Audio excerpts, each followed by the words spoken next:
Hey, everybody, welcome. It's so great to have all of you tune us in and turn us on. You know, I somebody asked me like a couple weeks ago, they're like, dude, aren't you tired of like doing the same thing over and over and over and over again? Like for how many years? Like how long? I love this question. This is the way it was presented. So you've been doing that show for about 5 years. I'm like, no, okay, dude, no, not 5 years, 16 years doing the show. And to be honest with you, no, not even remotely close to tired of it, because I love speaking with, hearing from, learning from people that said yes to a passion and purpose that's hard to even imagine sometimes in life. My guest is one of those people. And today, I cannot think of a better person to talk about shocking blind spots with than my special guest, host of her own fabulous hit show, Laura Meeks. Now, for you guys out there, let me tell you about Laura, because most of the time, it's very rare that you hear somebody talk about somebody like they know them as a friend, especially on a radio show. But I've gotten to know Laura.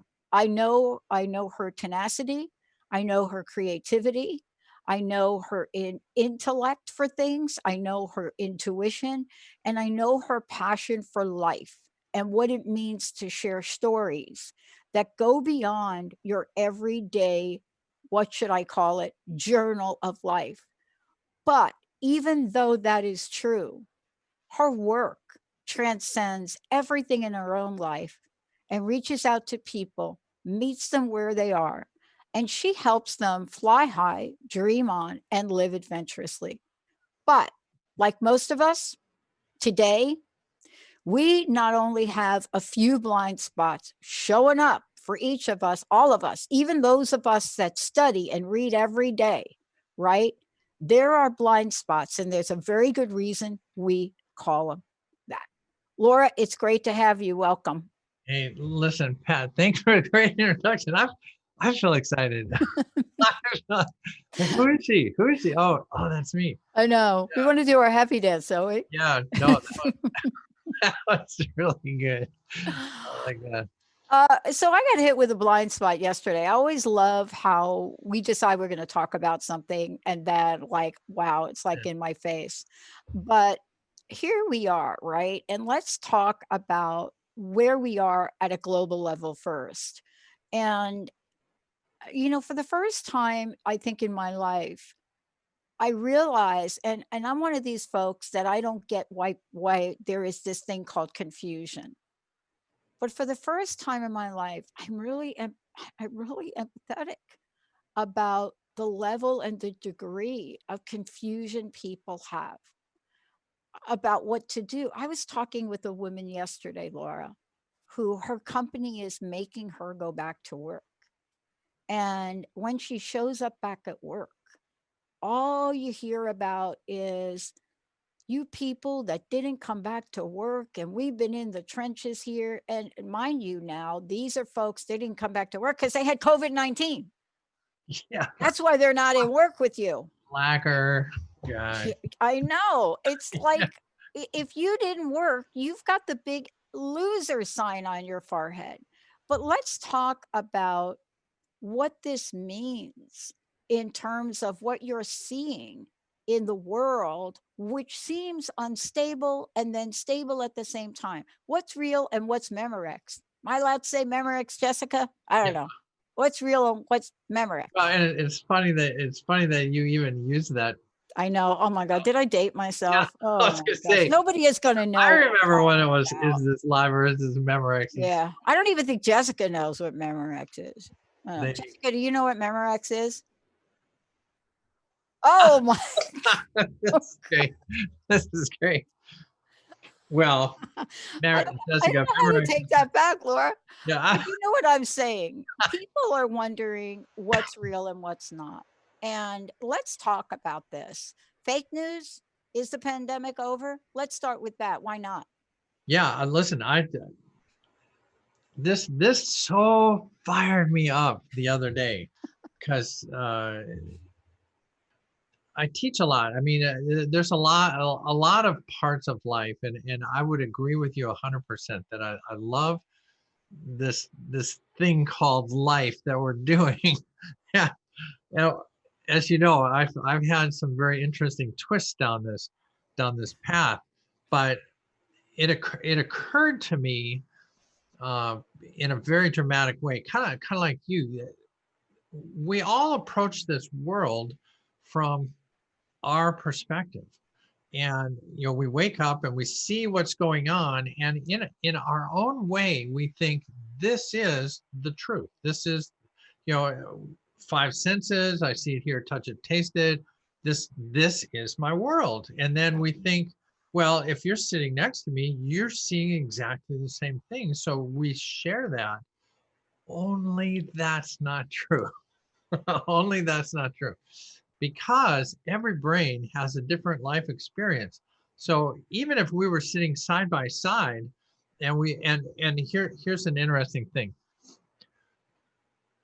When we were kids, if there was a car accident, the highest level of truth in a court would have been, I was there, I saw what happened, right? I mean, Right. if you were there and you saw it and you came to court and you said, hey, Oh, this is what happened. right. The funny thing is as they have gone through this process, they realize we are probably the worst. Because you and I could be standing on the same corner and watch the same accident. We could watch the same TV show, we should go to the same concert and see a completely different event, because in our heads we have experiences and we have prejudices and we have all kinds of things that taint what we see. And I think that's an important piece to understand, because when I watch a news show and I see something happen, then I think I get it. It seems like really clear. Dr. Fauci comes out. He's a recognized pandemic guy. He says we should wear a mask, and I think, yeah, that makes sense. But it makes sense to me because I grew up in a high school that really taught and emphasized science.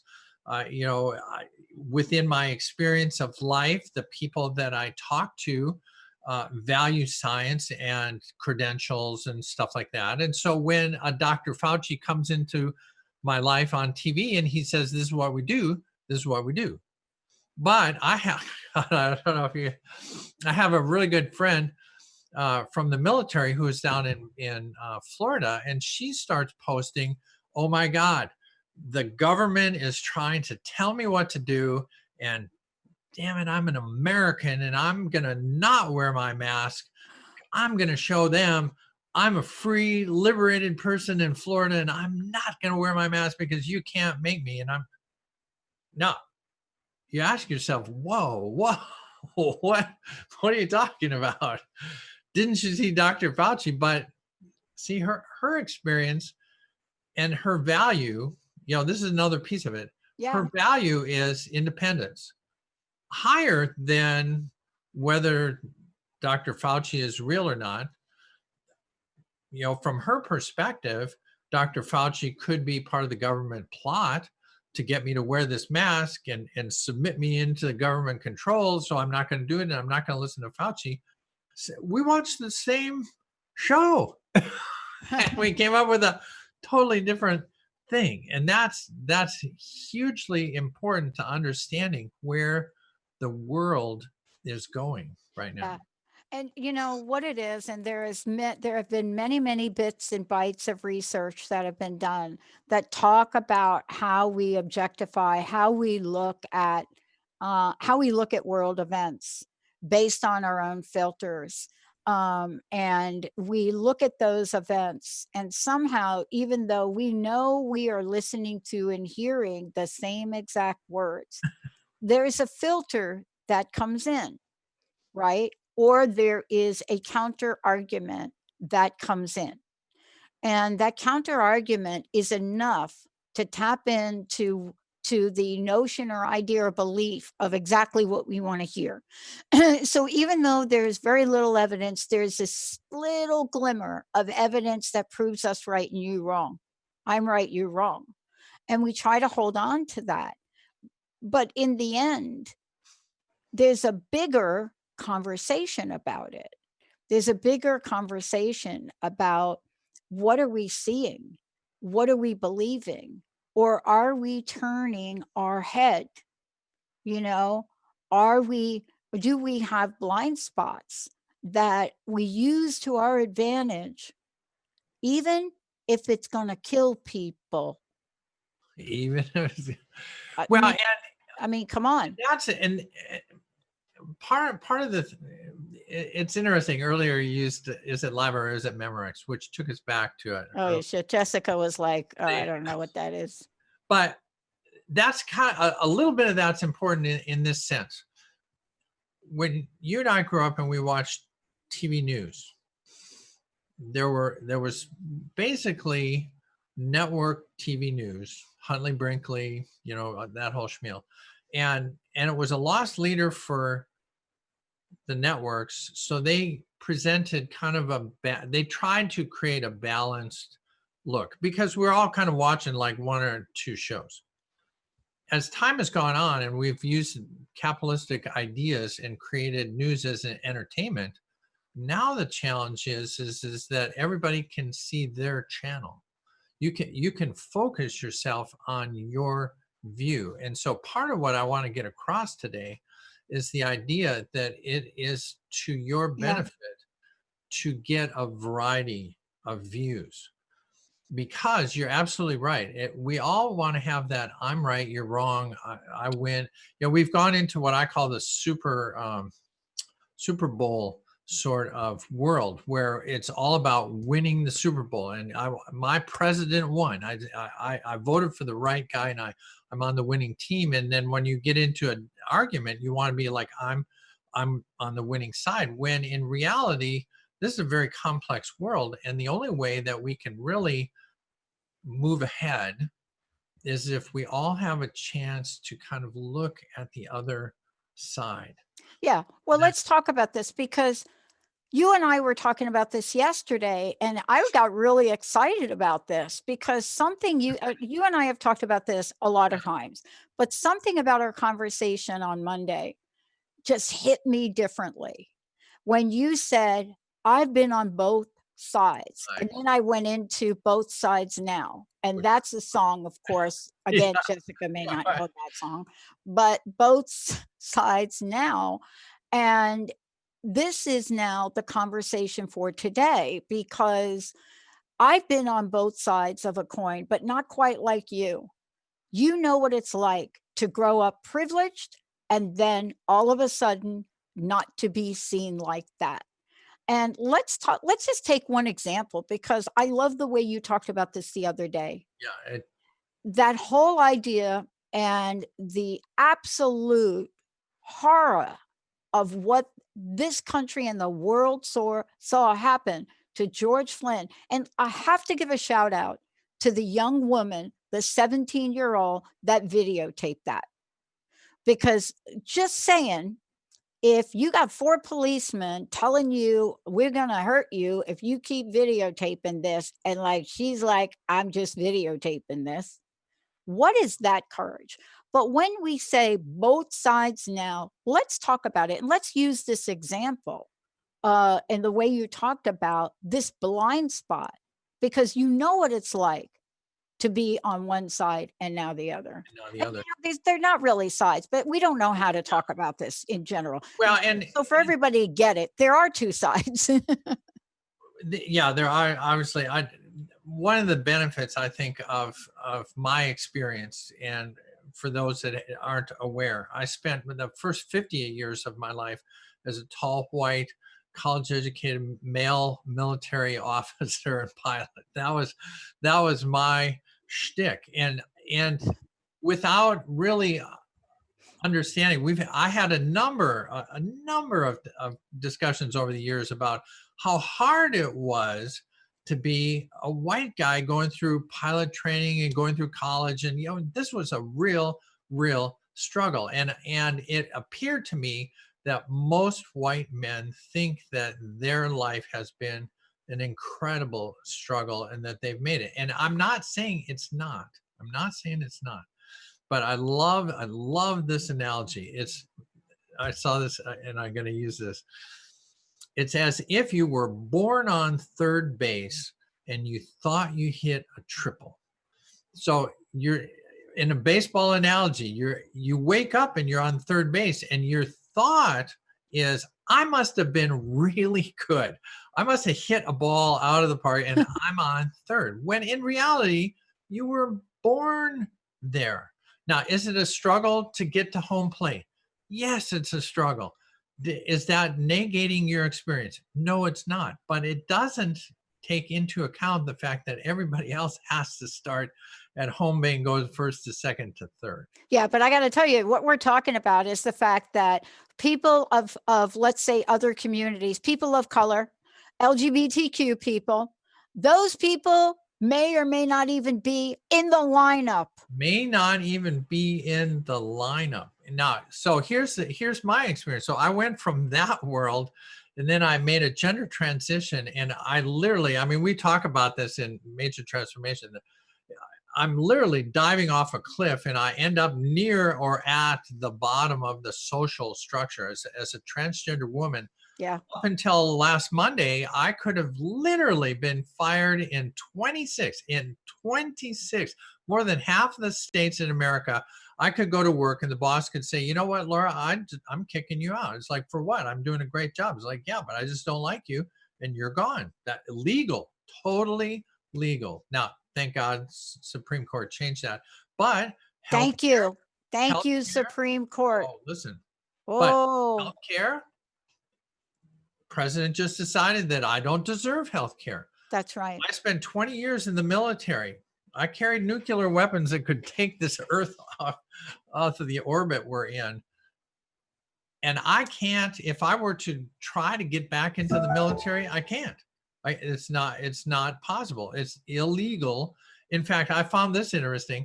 You can be a non-citizen and join the military, but you cannot be transgender. No. Join the military, no matter what my background is. But all of that, let's go back to George Floyd and the situation that was there, because I think that's a really key part. So understand that if I, as a tall white guy, went into that store and handed over a $20 bill and they look up and they go, my God, there's no stripe, this is a fake, would they have called the police on me? I highly doubt it. I think what they would have said is, if I'm a tall white guy, they would go, sir, this seems to be fake. Somebody must have given you a bad bill. Exactly. You have another bill. I can't take this one. And even as a white woman, one of the things that we know is there's always empathy, because women are just in general not very bright. So you would expect a woman, no, I'm not kidding, this is a perception. Listen, that's the stereotype. You would expect a woman that has a counterfeit $20 bill to be like, oh, honey, we don't expect you to realize that this is counterfeit. Oh, you didn't realize. Yeah. Well, but and I have your story. Yeah, and that brings up a funny other story. But to that point, my brothers, my in-laws, if tall white people go in, they would have just said, there's something wrong here. Yep.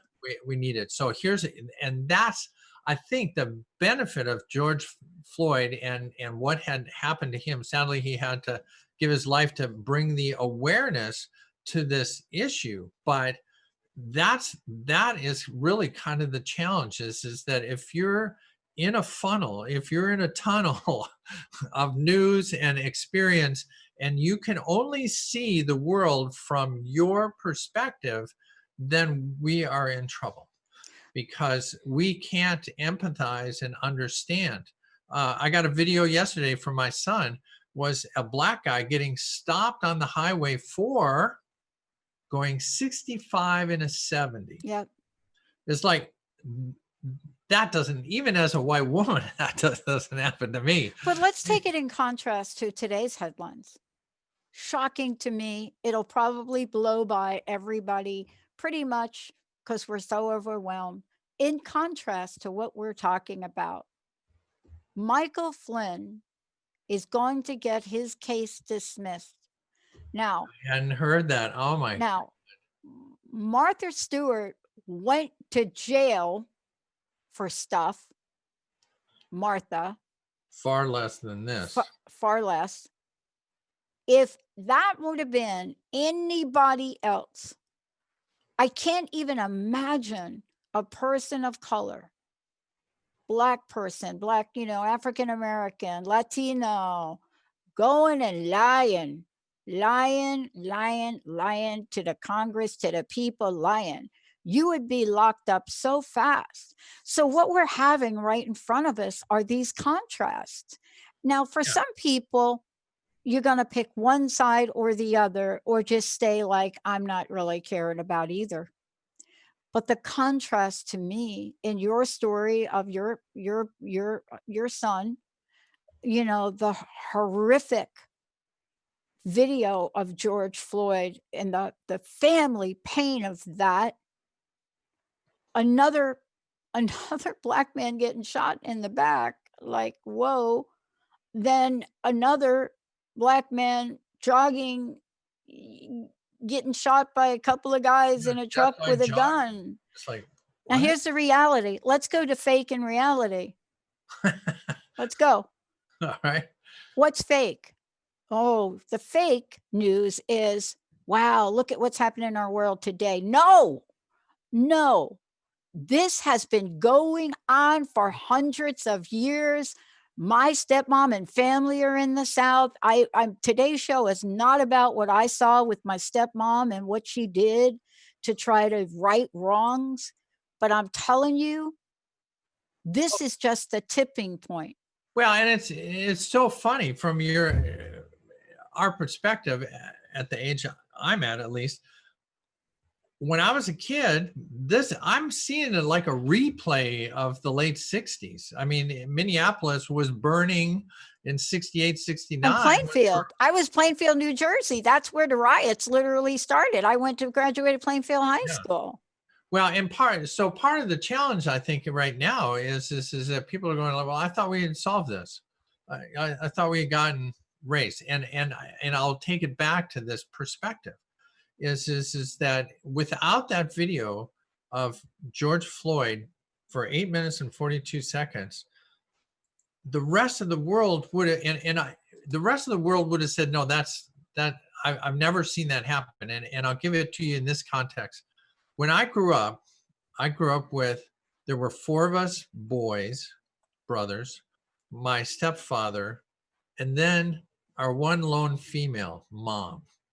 Now, mom was an executive in an advertising agency, and she would come home and tell us these stories of how she was being harassed and given situations at work that were unlike what was happening to the guys.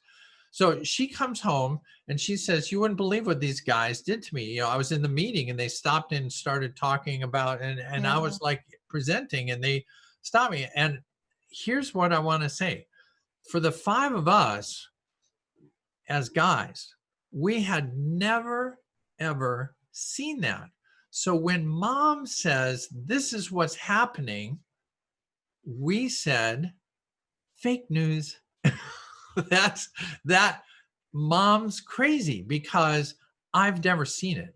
And this goes back to the George Floyd incident. If you're in white culture, immersed in white TV, watching white sitcoms, and somebody says the cops just arrested and killed a guy for sleeping in his car, you go, not fake. Never seen it. I've never seen it. So the value of this whole new land where we all have cell phones and we can take video is now it's really, really hard to say, oh, that doesn't happen. That never happens. Cops are good guys. They would never stop you for going. I mean, until you see the video, the idea that you could be stopped and the guy, why am I stopped? Well, you're going 65. It's a 70-mile-an-hour. I know. So what's going wrong? Why are you going so slow? You Why know, am I going so slow? Because I'm safe. I don't want to go. And we wouldn't understand that experience until you see it. And I think that's kind of the whole point it is is the whole point. And there's another whole point, which we're going to talk about when we come back from break. I got to give a shout out to Laverne Cox right out of the gate for speeding up. I mean, that her documentary was not to come out now, right? It wasn't supposed to come out oh, till well, later. And she like put the pedal to the metal and said, "Oh, we going to do it." And so we'll talk about that a little bit when we come back. But yeah, I saw that this weekend. here is the moment that we're faced. This is a moment for each and every one of us to take an inventory with kindness and love and look for our blind spots. Somebody asked me the other day, because I was talking, I was talking about the movement, and I was talking about what my feelings were about this, but what the reality was of being a person of color. And I got a call from somebody, and they said to me, one of the listeners, actually, somehow, Jessica, I don't know, they got my cell phone, and they called me and they said, "We don't get it. You're like a white woman. What do you know about any of this?" And I thought for a minute, how do I want to answer that? And then I said, you know what? I will never be able to know. I'm not that. I'm not a person. I will never be able to know somebody else's experience. But also, there are experience I've had that other people don't know. The question is going to be, are we at a point now where we're going to honor other people's experience and get over the ego factor that wants to drive us to thinking we know better than a person that is going in a store for the first time as a transgender woman? What does that even feel like? But Like, more, it's interesting. but right, that's Yeah, a story. I'm sure you've got that story. yeah. But more Oh, importantly, I had a second answer. When we come back, I will tell you what I said to her.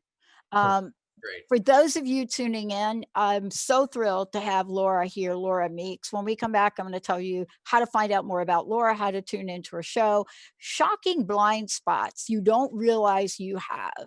Every day, we're getting an opportunity to look in the mirror and see them. Every day, when we have a thought about, wow, is that really true? Or maybe we make a statement, and I heard this, I am so tired of this now, this coverage. Or like Laura said, I'm so tired, COVID-19, it doesn't exist. Wow. Please take a look at the numbers. If you're in Washington State, please take a look at what's going on over in Yakima and the fact that they have run out of hospital beds now in Washington State, where we thought we were doing all the right things. Let's take a short break. When we come back, both sides now. Laura Meeks, we'll be right back.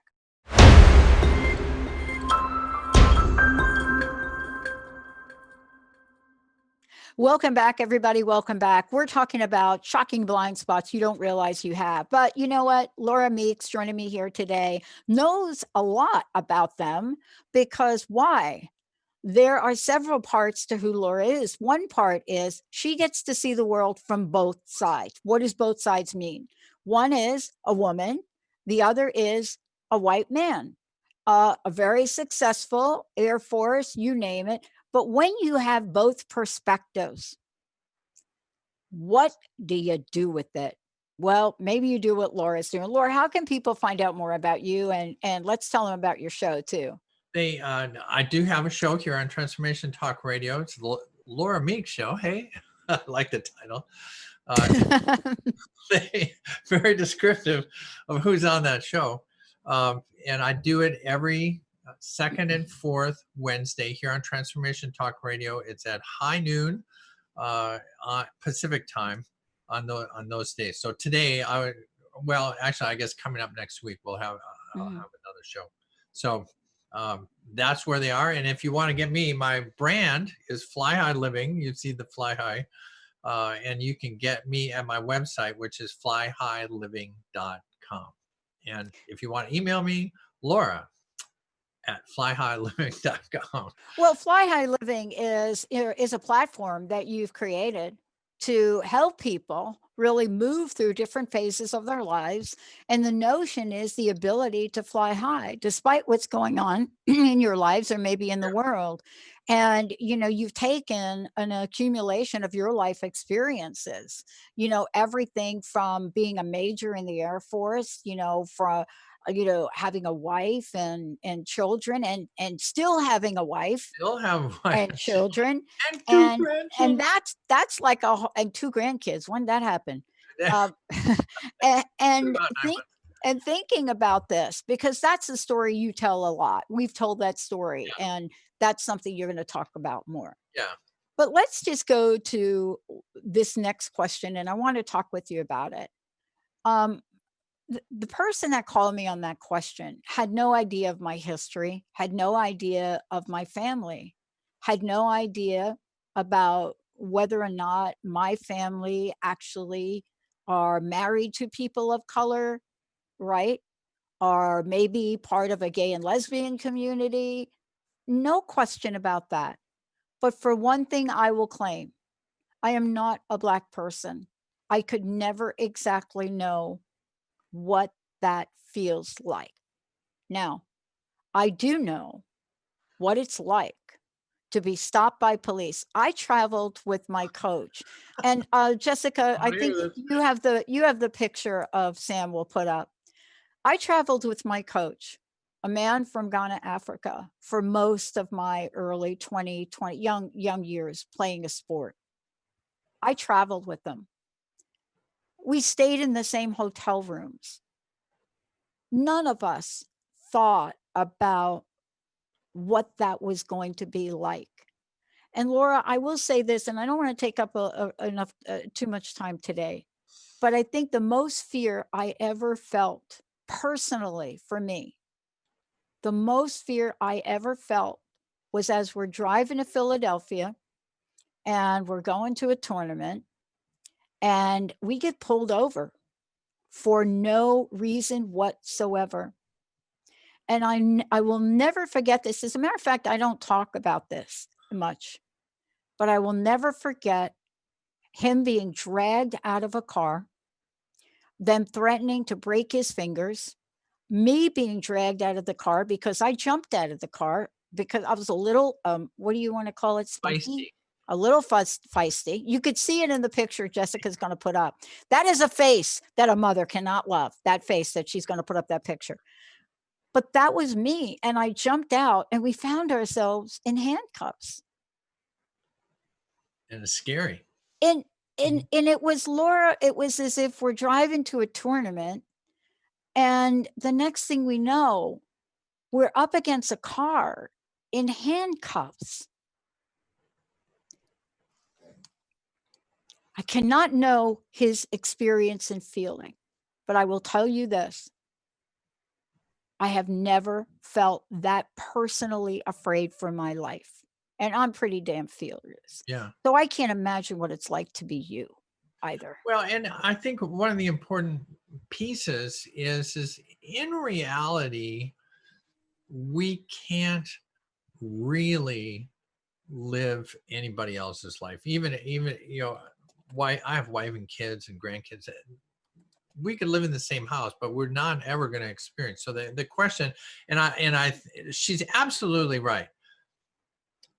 I'm not a Black woman, and I'm not ever going to experience what it's like to be a Black woman.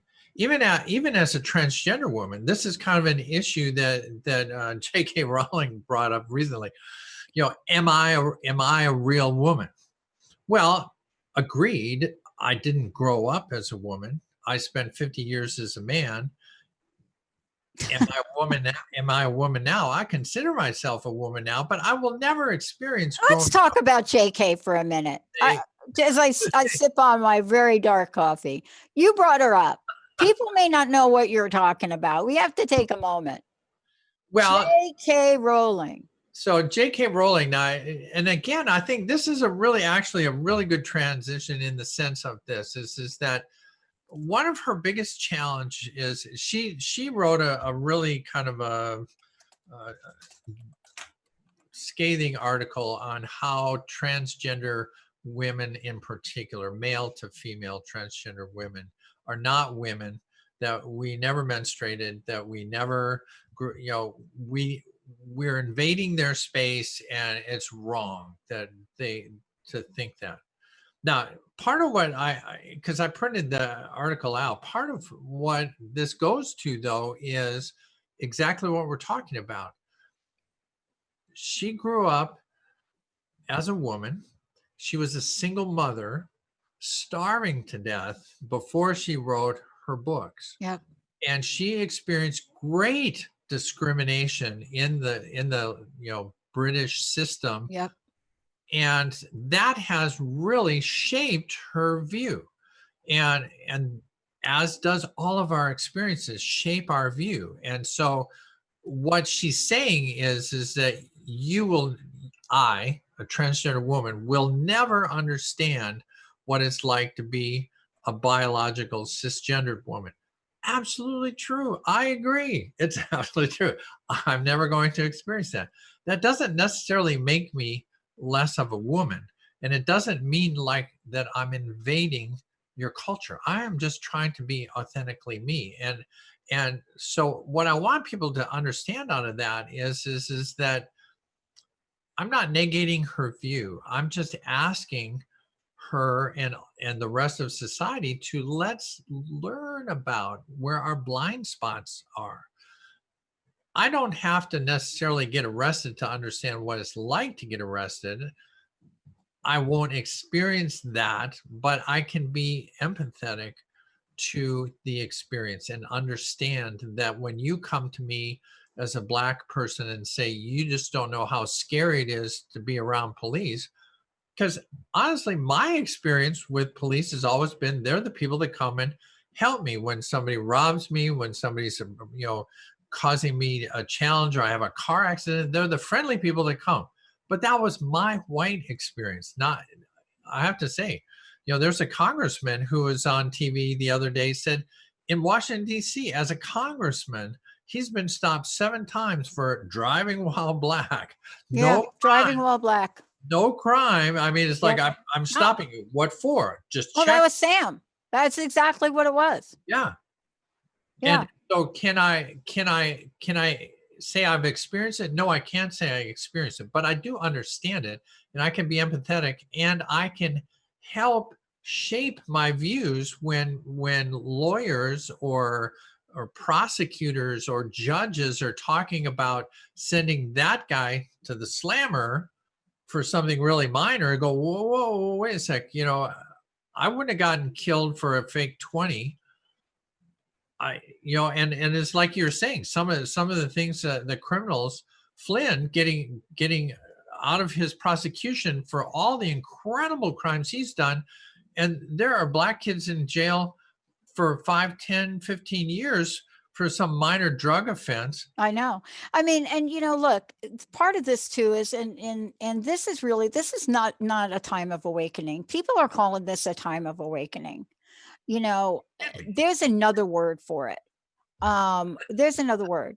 This is a time of eruption. This is a time where the volcano can no longer contain itself from the injustice of the heat that lava provides on discrimination and abuse. And, here's what I love about the eruptions that are happening all over. J.K. Rowling, I got to thank her. Thank you.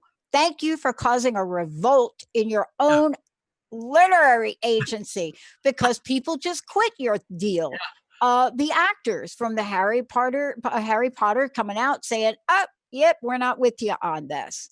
Harry Potter himself is saying, like, dude, that's a magic we can't go by. But she is now a catalyst and represents the minds and the voice of people that are not saying what they really think. But she has become that person to allow that conversation to happen. Yeah. Well, in the land of gratitude, and I think that's an important piece, is that you can look at all of this as very confusing, but I would say also, and I love the volcano idea, because really all of this systematic injustice for minorities, and being one now. I mean, in my video the other day, I said, well, I could be fired. I mean, as a tall white guy, I never went to work and said, God, I hope they don't find out I'm a tall white guy. They might fire me. It's like, that would never occur to a tall white guy. And that's my point. It would Mhm. never occur to you unless you had shared some experiences and heard, and not only heard, but listened and understood what was going on. Once I think that when you see George Floyd for 8 minutes and 42 seconds, you can't ignore that. Then that's where the eruption occurs. Is like, oh my God, it's in my face. I can't say, well, that never happened. And truly, everybody is saying it's not just George getting killed. That was just the catalyst, like you say. That's the last rock that cracked open, and now the lava is shooting out, because everybody's going, it's everywhere. It's everywhere. You got to understand, this is a systematic piece that we now need to be aware of and change. Well, here's the thing I want to say too.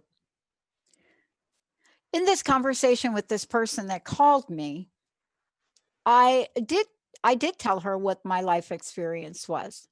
I told her about where I grew up, clearly a neighborhood where the color of Yeah, my skin was a diversity. minority. I also told her about my sister, where my sister lived. I also told her about my nieces and godchildren, and actually who they married. And then I realized it's probably not going to matter what I say. But here's my takeaway from this. Here's the blind spot. I think it's time for us white people to not be afraid to talk about this, even if we make mistakes. I was listening to somebody on the news the other day who was asked, what is different about now? And his answer was, and her answer was, the streets are not filled with primarily people of color. The streets are more diverse than we've ever seen them be. If you see the clips of Seattle, Washington, you will get a real sense of who is out in the streets. And by far, there are very few people of color in the streets. But this is the difference today. My fear around this is that people like you and me will become so paranoid about, are we saying the right thing? Were we politically correct? That we will stop talking about it. So I want to say right now to everybody listening to this show, I'm human. I'm part of the community that's being talked about. I may say some stuff that is just not politically correct, and it won't be the first time in my life. I may slip up and say something to Laura, and maybe I don't say Laura, she. Maybe I say, maybe like I'm going to take something out of the TV show Billions, and maybe I'm going to say they, them, they, them. Why are we doing that? Because I'm learning about it. Even in my own community, I'm learning about it, from a fantastic actor who said, wait a minute, no. They call me I'm they. And people say, what? It's a What? new world out there. But we Well, can't be afraid, Laura, to well, speak out for fear of not doing it yeah. right. Well, and something that happens to me, I wouldn't say a lot, but it does happen, is that if I'm standing in line and somebody says, well, he said, and I'm like, do I look like a he, or is there something in my makeup that's not right today? But my point is that I've gotten to a spot where I can say she and not hate that person, or not feel Anger. animosity to Yeah. that person. A lot of it depends Yeah. on how they say it. Yeah. But if my feeling is they just messed up. My brother does this all the time. they knew me for 50 years as a guy. So they, we go out to dinner and say, he's going to have the steak. It's like, what? It's like, okay, hey, look, this is my pronoun. And like you say, Exactly. but I think that plays to everything that we're talking about, is to understand that you have a blind spot, that maybe you don't know all the right words to talk to somebody of color, somebody outside, or GLBT, outside your community, but to be brave enough and humble enough to say, I don't get it all straight, but I'm trying Yeah. to understand what you are, and you guys need to try to understand our point. I mean, truthfully, the part of the challenge that I've seen with uh, white privilege is, they don't recognize that they had the privilege. They were born on third base. They just don't get it. But they also have their own experiences, and there's fear that all of a sudden Hmm. it's going to be harder to get a job. All of a sudden it's going to be harder to get into college. All of a sudden there's, I'm going to have to change my world. And that's really the thing why we're No. all here, is you got to learn to make a change. A major It's interesting, Laura, because, recently I found out, because everything's available to everyone, but I have a bunch of relatives in South America, and the internet shows them, right? Okay. And so I identified all of those Basili relatives, and I found out how they got there. Actually, big secret. Grandpa, Brazil. Oh, really? I didn't even know Grandpa had a brother. Grandpa has a brother. What? Where? In Brazil. Nobody talked about Grandpa's brother in Brazil. So all the Basilis. So I start to ask my uncle. I said, there's something a little off. I looked at my mom's side of the The family, and Italian in Brazil. Now, what could that mean? I said, why did Aunt May have these piercing blue eyes and this dark hair? I don't understand. Well, The truth comes out. and then I Googled my grandfather. My grandfather was born in Sao Paulo, Brazil. My grandpa Balela, Brazil. So here I am. And somebody said to me, and let's have you talk about this, because this is really the wrap up. Somebody said to me, are you going to declare differently? And I have to tell you, I'm still trying to wrap my mind around Grandpa Balela in Brazil. And I didn't think about, am I going to declare differently? And I looked at her and I said, okay, like, I didn't even know what she meant. What she was saying is, are you going to declare? Are you going to stand up and be part of the Latino community? And I thought, wow.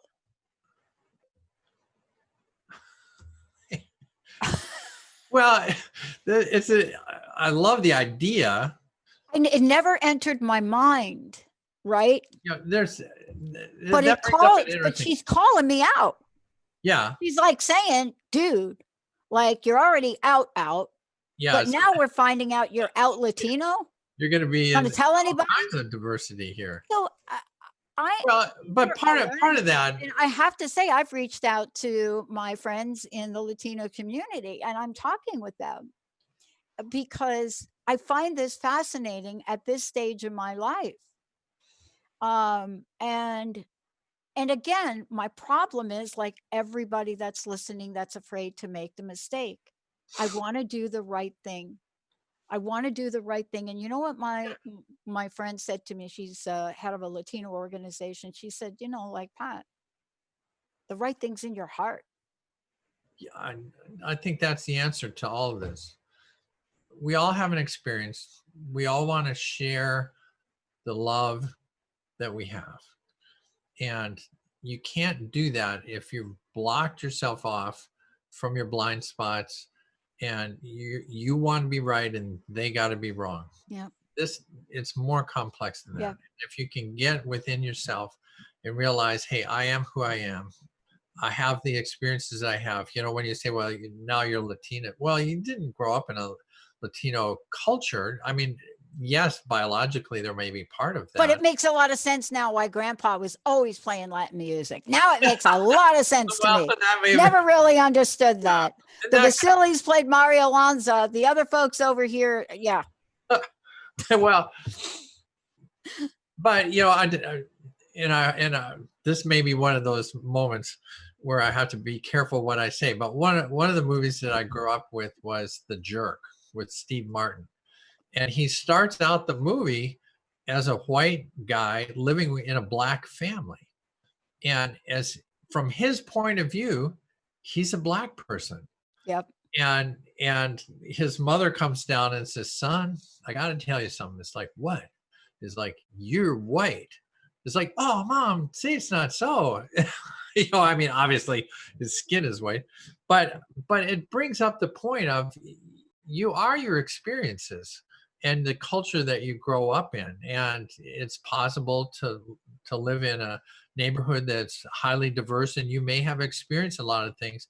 The bigger challenge, I think, in America right now is that in general, the system is set up to empower white men in particular. And there's a huge blind spot in America, especially if you're white. It's like, wait a second, that's not true. It's like, yeah, it is true.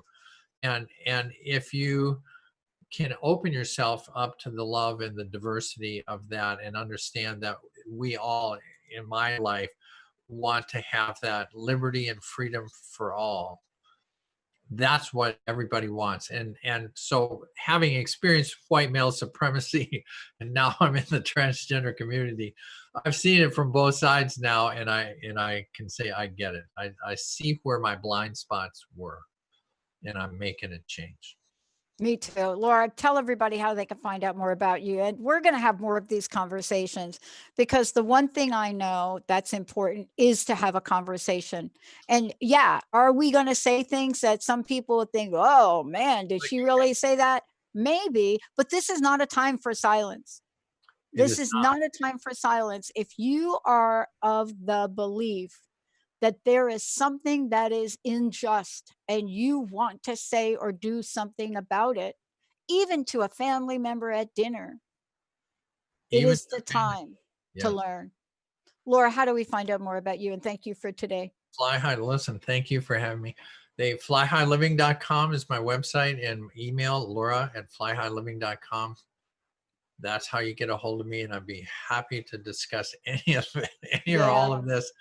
Yeah. And may even be a guest on my show. So if you're passionate about this, call me or email me, and we will work on that together. But thank you, Pat, very much. This has been a very interesting conversation. Awesome show. Thank you, Jessica, for pushing all the right buttons. Hopefully she'll find both sides now. Thanks everybody for tuning us in and turning us on. And yeah, Google Memorex. We'll see you next time. Yeah.